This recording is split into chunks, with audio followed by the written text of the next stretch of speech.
మణికంఠ ఉన్నాడు for example, మణికంఠకి నేను ఎక్కువ మాట్లాడా, నేను ఎక్కువ చెప్పా వాడికి ఇట్లుండి అట్లా జస్ట్ హ్యాపీగా ఉండరా. మణికంఠ నచ్చలేదు, నచ్చకపోవడానికి కాదు, బట్ తీసుకోలేడు వాడు, already two money of thoughts ఉంటాయి వాడికి. సో జస్ట్ హ్యాపీగా ఉండు, నీకే అర్థమవుతుంది అని చెప్తా నేను, అంతే. జస్ట్ పనికిరాడు అని చెప్పి నచ్చలేదు. ఏది మణికంఠ టాస్క్ కి పనికిరాడు, ఫిజికల్ టాస్క్ కి పనికిరాడు అని చెప్పి మణికంఠ ఫిజికల్ టాస్క్ పనికిరాడు అనేది లేనే లేదు. He gives his 100% wear ever he is. అది ఇస్తాడు, కాకపోతే మధ్యలో గివప్ ఇస్తాడు, వాడే వీక్ అని అనుకుని గివప్ ఇస్తాడు. But I never told like task పనికిరాడు అని కాదు, వాడు ఎమోషనల్లీ వాడు తీసుకోలేడు, టూ మచ్ ఆఫ్ గైడెన్స్ తీసుకోలేడు. అండ్ అందరు ఇస్తారు వాడికి, ఎక్కడికి వెళ్తే అక్కడికి వాడికి క్లాస్ బిక్ పంపిస్తూనే ఉంటారు వాడికి. సో నా దగ్గరికి అట్లీస్ట్ వచ్చినప్పుడు what I thought is like first డేనే వాడు చెప్పడానికి ఎవరు పడితే వాళ్ళు చెప్పడం, first day and second like half first day entrance లోనే వాడు చెప్పడానికి ఎవరితో చెప్తే నేను వినే స్టేజ్ లో నేను లేను అనేసి డైరెక్ట్ గా చెప్పేశాడు వాడు. But then he treated me a sister. నేను ఏదైనా ఉంటే చెప్పాలి కాబట్టి, అరే నువ్వు కొంచెం కంట్రోల్ చేసుకో అండ్ యూనో హ్యాపీగా ఉండు అని మాత్రమే చెప్పేది, ఎక్కువ చెప్పకపోయేది. So everybody like, and you know I told you I guided few girls also. Manipulate అని అనొచ్చు, మీరు మ్యానిపులేట్ చేస్తున్నారే వాళ్ళని అనొచ్చా? దాన్ని గైడెన్స్ కాకుండా మ్యానిపులేట్ చేశారు, లైక్ ఏంటిది సిగరెట్ తాగకుండా ఉండడము మ్యానిపులేట్ చేయడమా, సిగరెట్ తాగకుండా ఉండమా, ప్రెషర్ తాగకుండా ఉండు అని చెప్పడం మ్యానిపులేట్. వాళ్ళు కేరింగ్ చూపిస్తున్నారు, లైక్ వాళ్ళని మన దారిలోకి వాళ్ళని తీసుకురావాలంటే ఇలాంటి సలహాలు, లైక్ ఇలాంటి మంచిగా చూపిస్తేనే కదా వాళ్ళు మన దారిలోకి వస్తుంటారు. అంటే వాళ్ళని ప్రేమ ఉన్నట్టు ఇలా చెప్తుంటే ఇలా వాళ్ళని మైండ్ మార్చడమే కదా. నాకు దారిలో తెచ్చుకొని చేసే పని ఏమన్నా నాకైతే కనబడలేదు, అంత నాకు చేయాల్సిన అవసరం కూడా రాలే. అట్లా చేసుకోవాలంటే నాకు ఎంతసేపు పడుతుంది, 11 మందిని అవుట్ రైట్ పోయిన వెంటనే నేను చేసుకుండాల్సింది కదా, కానీ నేను చేసుకోలేదు. I grieve over a period of time. నాకు అన్ని కూడా నా బాండ్స్ కానీ నా connections over a period of time అయినాయి. అండ్ అందరూ ఐసోలేట్ చేస్తున్నప్పటికీ కూడా అగేన్స్ట్ ఆల్ ఆడ్స్ నాకు ఈవెన్చువల్లీ వన్ వీక్ ఒకరొకరు మంచిగా కనెక్ట్ అయ్యి అర్థం చేసుకోవడానికి ట్రై చేసి ఉన్నారు. ఐ ఆల్వేస్ బిలీవ్డ్ కి నన్ను ట్రూగా నన్ను నమ్మి నా ఎగ్జాక్ట్ రియాలిటీ ఏంటి, నా ఎగ్జాక్ట్ క్యారెక్టర్ ఏంటి, నన్ను నచ్చితే లైఫ్ లాంగ్ నచ్చాలా, అదే నమ్ముతా నేను రియల్ లైఫ్ లో. అక్కడ కూడా నమ్ముతా. నువ్వు ఏదో నేను పైకి చూపించి పోయి ఇలా అమ్మ ఇట్లా అని చెప్పేసి ఏదో సాఫ్ట్ గా మాట్లాడి దాని తర్వాత నేను నామినేషన్స్ కి వచ్చి ఓ సూపర్ ఇట్లా ఇచ్చేసి, this is not the way I am. మీరు ఉండే విధానం, మీ క్యారెక్టర్ గానీ హౌస్ లోని వాళ్ళిద్దరికి నచ్చింది, మీ గైడెన్స్ వాళ్ళకి నచ్చింది, కానీ బయట ప్రేక్షకులకు నచ్చలేదు కదా. నేను ప్రేక్షకులకి నచ్చలేదు అంటే నచ్చిన వాళ్ళు కూడా ఉన్నారు దాంట్లో, బట్ ఐ మీన్ నేను పోయి ఉన్నది నేను ప్రేక్షకులకి నచ్చాలి లేకపోతే ఇట్లా నచ్చే విధంగా ఉండాలి అనేది నేను లేను. మరి మీకు ఓట్లేసేది ఎవరు? ప్రేక్షకులే ఓటేస్తారు. అవసరం లేదండి, వాళ్ళ కోసమే ఇలా ఉండాలి అని లేను. నా రియల్ గా నేను ఎట్లుంటా, నా హార్ట్ఫుల్ గా నేను ఎట్లుండాలి అనుకున్నా అట్లున్నా నేను. అది real Meera? yes absolutely that's real me. yes that's real me. and నేను మధ్యలో కూడా నేను చెప్పిన, చాలా మంది ఇట్లా చెప్పినప్పుడు కూడా నేను చెప్పిన, acting for me is a 9 to 5 job. Acting for me is not Bigg Boss show. Yeah, Bigg Boss షోకి వెళ్ళినప్పుడు నేను ఎట్లుండాలని అనుకున్నా, నేను రియల్ గా నేను ఎట్లుంటా అట్లా. ఎందుకంటే that is not quiet easy. 100 రోజులు నువ్వు యాక్టింగ్ చేసుకుంటే 24 గంటలు నువ్వు యాక్టింగ్ చేసుకుంటే ఉండడం అనేది కాదు, అది which is quite impossible. And for me it is impossible. Yashmi మిమ్మల్ని ఇదే వీక్ నామినేట్ చేయడం జరిగింది. కొన్ని పాయింట్స్ చెప్పి వాళ్ళిద్దరిని నువ్వు వాడుకుంటున్నావు, వాళ్ళిద్దరిని నువ్వు ఇది చేస్తున్నావు, వాళ్ళిద్దరిని ఒక ఇదిలా పంపిస్తున్నావు, వెపన్స్ లా పంపిస్తున్నావు, వాళ్ళు వెపన్స్ లా వాడుకుంటున్నావు, అలాగే ఇలాంటి వర్డ్స్ అన్ని జరిగింది. అంటే యష్మి పెట్టిన పాయింట్స్ పెట్టి నామినేట్ చేసిన వీక్ మీరు వచ్చేసారంటే యష్మి పాయింట్స్ రైట్ అని అర్థం కదా. So this was there. So Yashmi పెట్టిన పాయింట్స్ నిజమో రైటో కానే కాదు. నేను నామినేషన్ పాయింట్స్ చెప్పినప్పుడు కూడా నేను అదే చెప్పిన ఆమెకి, నువ్వు ఎక్స్ప్లెయిన్ చేయడం 2 పాయింట్స్ ఏం మాట్లాడేది, నువ్వు చీఫ్ కి నువ్వు రెస్పెక్ట్ ఇవ్వలేదు, నువ్వు నా క్లాన్ లో ఉన్నప్పుడు చీఫ్ కి నువ్వు రెస్పెక్ట్ ఇస్తా అని చెప్పినావు, కానీ నిఖిల్ మాట వినలేదు అని అనేది. అండ్ రెండోది నువ్వు ఫిజికల్ గేమ్ లా ఆడలేదు అని అన్నది. సో ఈ రెండింటికి ఫిజికల్ గేమ్ నువ్వు ఆడలేదు, నాకు క్లారిటీ లేదు అని అన్నప్పుడు, దానికంటే ముందు నామినేషన్ లో పృథ్వీ నన్ను కూడా పట్టుకున్నాడు, పృథ్వీ చాలా కంట్రోల్ గా ఆడతాడు అని చెప్పేసి మాట్లాడింది. ఆ గేమ్ కి ఆయనకి ఎక్స్ప్లెనేషన్ ఇచ్చింది కదా. So these 2 points were my nomination points. నేను చెప్పిన చీఫ్ నిఖిల్ మాట నేను వినకపోయిందంటే నేను ఎగ్ టాస్క్ లో అవుట్ రైట్ నేను డిఫెండ్ చేస్తుంటుండే, కానీ వెయిట్ చేసిన, నిఖిల్ వెళ్ళమంటావా, అటాక్ చేయమంటావా, చేయొద్దా, వెయిట్ చేసి మరీ చేసిన.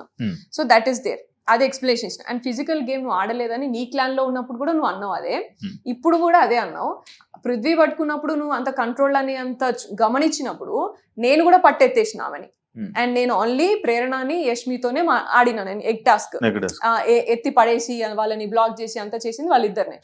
అండ్ ఆ గేమ్ అయిపోయినాక వెంటనే సోనియా నన్ను గొంతు పట్టుకొని ఆడింది, అది ఇది అని చెప్పేసి మాట్లాడింది కూడా మీరే. మరి ఇంత మాట్లాడినప్పుడు మరి నా గేమ్ క్లారిటీ లేదు అనేది ఎట్లా మాట్లాడుతావు? నేను గేమ్ ఆడలేదు, ఎగ్ టాస్క్ లో ఉత్తిగా నించున్నావు అని ఎట్లా మాట్లాడుతావు నువ్వు? నీకు వాళ్ళిద్దరి విషయంలో అంత క్లారిటీ తెచ్చుకున్నదాన్ని నా విషయంలో ఎందుకు నువ్వు క్లారిటీ తెచ్చుకోవట్లేదు? నన్ను కొంచెం సేపు గమనించినా సరే నీకు అర్థమైపోతుంది కదా నా ఫిజికల్ గేమ్ ఏంది అనేది ఇక్కడ వర్జన్. దీన్ని తీసుకెళ్ళి ఇంకేదో మాట్లాడారు. అదే విషయం నాగార్జున గారు వీకెండ్ లో మాట్లాడినప్పుడు కూడా that's what I told. Yashmi ఏమనుకున్నదంటే నేను యూజ్ చేసిన సెంటెన్స్ ఏదేంటి, నువ్వు వాళ్ళిద్దరిని చూసినంత నన్ను చూసింటే బాగుండు అని నేను అన్నా. దానికంటే ముందు ఆమె వాడిన మాటలన్నీ వదిలేసి ఇది ఒక్కటే సెంటెన్స్, అండ్ ఈ సెంటెన్స్ కి ముందు నేను మాట్లాడిన, తర్వాత నేను 20 నిమిషాలు అరగంట దాకా మాట్లాడినా. ఏమని, నా ఫిజికల్ గేమ్ క్లారిటీ నువ్వు తెచ్చుకోమా ప్రస్తుతానికి, అట్లీస్ట్ ఇప్పటి నుంచైనా చూడు. ఎందుకంటే నీ క్లాన్లో ఉన్నప్పుడు నేను స్విమ్మింగ్ పూల్ టాస్క్ ఆడినా యాక్సిడెంటల్, అండ్ ఎక్కడ సంచాలకగా చేసిన సంచాలక సక్సెస్ఫుల్గా చేసిన, అండ్ సాక్స్ గేమ్ ఆడినప్పుడు సాక్స్ గేమ్లో నేనే పోయి డిఫెండ్ చేసి వాళ్ళని కరెక్ట్గా నువ్వు నా టీంని తీయొద్దు అని చెప్పేసి ఆర్గ్యుమెంట్ చేసి వాళ్ళ కోసం ఫైట్ చేసిన నేనే, ఇవన్నీ నేనే చేసిన. సో అండ్ స్ట్రాటజిక్గా నేను ఎక్కడ బ్యాలెన్స్ అవసరం, ఏ గేమ్కి ఏది అవసరం అనే స్ట్రాటజీస్ నేనే ఇచ్చిన నీకు. ఇవన్నీ నీకు కనబడలేదు, అప్పుడు కనబడలేదు, ఇప్పుడు కనిపిస్తలేదు. సో నువ్వు ఫిజికల్ గేమ్ క్లారిటీ లేదు అని ఊరికనే అంటే ఎట్లయితుంది? ఇప్పటి నుంచైనా దయచేసి చూడమ్మా అని నేను మాట్లాడినా. ఇది తీసుకెళ్ళి యష్మి ఏం చేసింది, తీసుకెళ్ళి నువ్వు పర్సనల్ గా కనెక్షన్ పెట్టినావు లేకపోతే రిలేషన్షిప్ పెట్టినావు అనేసి మాట్లాడా. కానీ ఆమె నువ్వు అమ్మ అక్క అని మాట్లాడి ఈ గేమ్ ఆడతావు, నువ్వు ఇద్దరిని యూజ్ చేసుకొని ఆడుతున్నావు, ఇవన్నీ మాట్లాడిన వాటికి కూడా నేను ఎక్కడ కూడా తగ్గి మాట్లాడలేదు. నేను జస్ట్ నా గేమ్ గురించి చూడమ్మా, నీ లెవెల్లో నేను తగ్గి మాట్లాడను, నువ్వు నీ స్టాండర్డ్ నువ్వే చూపించుకుంటున్నావు అనే మాట్లాడినా. యష్మి మిమ్మల్ని నామినేట్ చేస్తుంటే మీరు తగ్గి మాట్లాడినట్టు అనిపించింది. నేనైతే గేమ్ క్లారిటీ, ఎందుకంటే ఆమె చాలా ట్రిగ్గర్ చేస్తుంది. నేను ఎంత ట్రిగ్గర్ చేయగలరు ఎవరైనా హౌస్ లో? డెఫినెట్ గా నేను అసలు నా ట్రిగ్గరే కాదు నాది, కానీ జనాలకు మీరే ట్రిగ్గర్ చేస్తున్నారు అనిపిస్తుంది. నేను వాడితే ఓన్లీ గేమ్ పాయింట్స్ వదులుతారు, మిగతాది వాళ్ళు రెచ్చిపోతారు. నేను ఓన్లీ గేమ్ పాయింట్స్ యూజ్ చేస్తా. I will not get into personal any time. And దానికంటే ముందు రోజు night Yashmi was sharing something with me. అప్పుడు కూడా నేను చెప్పిన, నువ్వు ఏదున్నా నాతో షేర్ చేసుకోవచ్చు, నువ్వు ఎప్పుడు కూడా నువ్వు ట్రస్ట్ చేయొచ్చు, పర్సనల్ థింగ్స్ ఏవి కూడా నాకు నామినేషన్ గ్రౌండ్ లో రావు అని చెప్పిన. So I don't want to get down to her and నువ్వు ఆమె మాట్లాడినట్టు నువ్వు ఇద్దరిని ముందు పెట్టుకుని మాట్లాడుతున్నావు, ఇద్దరు వాడుకుంటున్నావు, ఇటువంటివన్నీ నేను మాట్లాడదలుచుకోలేదు. సో ఐ మేడ్ ష్యూర్ నువ్వు నన్ను చూడు కొంచెం అనేసి మాట్లాడినా. సో అది నువ్వు నాగార్జున సార్ మాట్లాడినప్పుడు కూడా సార్ కూడా అదే స్ట్రెంగ్తన్ చేసిండు కాబట్టే నేను డిసప్పాయింట్ అయ్యి I don't want to stay. Saturday episode లో కూడా అదే ఫోకస్ అయింది. అయినప్పుడు కూడా సార్ నా ఇంటెన్షన్ అది కాదు, I was very clear and I'm very clear. నాకు నిఖిల్ వచ్చి చెప్పేదాకా కూడా నాకు తెలీదు ఇట్లా అర్థం చేసుకుంది అని. అండ్ నిఖిల్ వచ్చి చెప్పినప్పుడు కూడా నిఖిల్ గురించి నిఖిల్ ఏమన్నాడు అంటే, మన ఫ్యామిలీలో ఎట్లా పోర్ట్రే అవుతున్నాయి కదరా అని పృథ్వీతో అన్నాడు. ఆ విషయం తెలిసి నేను ఆ రోజు నైట్ అంతా బాధపడ్డా.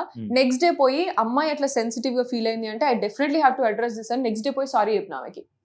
యష్మి నువ్వు ఇట్లా తీసుకుంటే మాత్రం I'm really sorry and I clearly told, like పృథ్వీని అడిగినప్పుడు కూడా నేను క్లియర్గా ఉన్నా, నీకేమైనా ఉందా అని చెప్పేసి డైరెక్ట్ అడిగినా వాడు లేదు అన్నాడు. దట్ మస్ట్ హ్యావ్ పోర్ట్రేట్, అది అక్కడ క్లియర్ అయిపోయింది.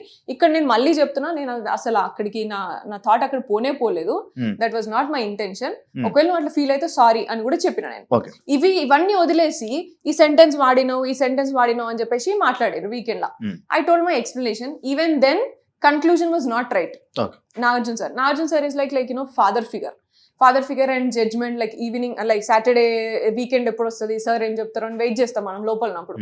సో అంత ఉన్నప్పుడు నువ్వు ఎట్లా రాంగ్ థింగ్ ని స్ట్రెంగ్తన్ చేస్తావు అనేది నాకు నచ్చలేదు అక్కడ. That's when I dropped out. Like వీళ్ళు, ఎందుకంటే దానికంటే ముందు వీక్ కూడా నిఖిల్ నన్ను అడగలేదు, తినడం అని అడగలేదు కాబట్టి అలిగింది అని మాట్లాడారు. అది విచ్ ఇస్ నాట్ ట్రూ. అది కూడా అంతే, ముందు వెనకాల కట్ చేసుకుని మీరు చూపించారు వాళ్ళు. నేనేమనుకో సరే పోనీలే, చిన్న ఎలిమెంటే కదా, చిన్నది కదా, సరే షో కోసం కాంటెంట్ కోసం పెట్టుకున్నారు కావచ్చు, దట్ ఈస్ ఫైన్ లే, అలిగితే తప్పేమో, దానిలో ఏం పెద్ద బ్యాడ్ కాదు కదా అని చెప్పేసి ఊరుకున్నా నేను.